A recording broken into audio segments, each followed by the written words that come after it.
Выходим до H.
Еще немножко поговорим о том, как правильно бить, в какой траектории.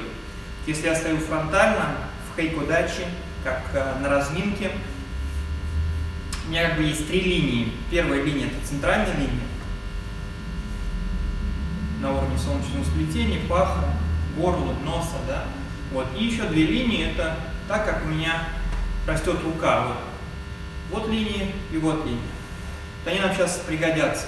Вот позиция, стандартная позиция, защитная позиция при работе с бо.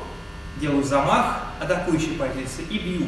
Начинает движение задняя рука, передняя. И вот здесь смотрите, у меня верхняя рука, передняя, доходит до центральной моей линии и останавливается. Все, дальше она не идет. То есть вот такого движения нет, пересекающего движения, чтобы руки у меня в итоге оказались на одной линии, такого нет.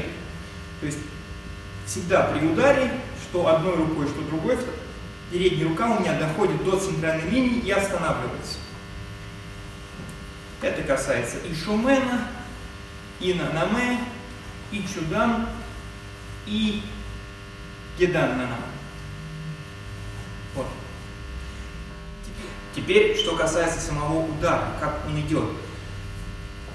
Мы всегда должны как бы прорезать, либо проламывать позицию противника, самого противника ударом. То есть это не удар, да, с отскоком, это удар и дальнейшее как бы продавливание, прорубание.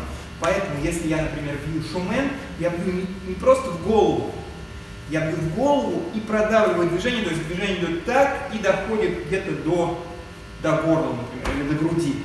Если идет удар на наме, то он не останавливается на ключице, а он также вот этой зоной, да, моноучи, то есть вот эта зона, не кончик бо, а вот последняя его часть, последняя треть, разделенная на два, также, вот эта зона, и здесь, соответственно. Вот ей надо бить, здесь в момент удара самая большая энергия. Так вот, она не просто ударяет в ключицу, да, в данном случае, она проходит до грудной клетки, то есть вот до сюда я довожу. То есть не просто так, да, а вот, и, соответственно, рука как раз останавливается у меня, передняя рука, на центральной линии. Дальше не иду, потому что дальше я уже потеряю позицию, слишком сильно сделаю удар, и если партнер сумеет защититься, он меня поймает на этом движении, то есть я провалюсь, откроюсь, он меня добьет. Поэтому я эту позицию всегда сохраняю, не отдаю ее партнеру. То же самое чудан, то есть, да, не просто в ребра ударить, а ударить и довести. И именно поэтому, да, у нас должна быть правильная позиция ладони передней. Она должна у нас быть не такой, а всегда в плоскость движения, чтобы я мог дальше давить. Не просто по лбу, да, а к груди.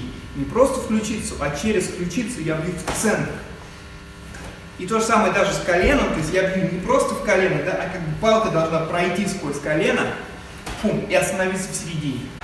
Когда мы отрабатываем ходжунда в движении, тут все самое важное, я постоянно оговариваюсь, тут действительно все детали, они очень важны. Из них, как из конструктора, собирается целостная техника. Так вот, когда мы начинаем двигаться, важно сначала сделать шаг, стабилизироваться, да, вернуть себе полностью равновесие, и уже потом, когда у нас есть равновесие, мы можем работать корпусом, и только потом бить. То есть не делать вот так. Так это будет просто, не знаю как назвать, тычок, удар. Это нельзя назвать ударом, это просто вот какой-то, да, толчок. Вот. Чтобы получился удар, надо сначала сделать шаг, занять правильную позицию, собрать корпус, сжать низ как пружина, да, тогда это высвобождает у вас энергию, и вы можете передать ее в движение. Шаг, удар, шаг, удар, шаг.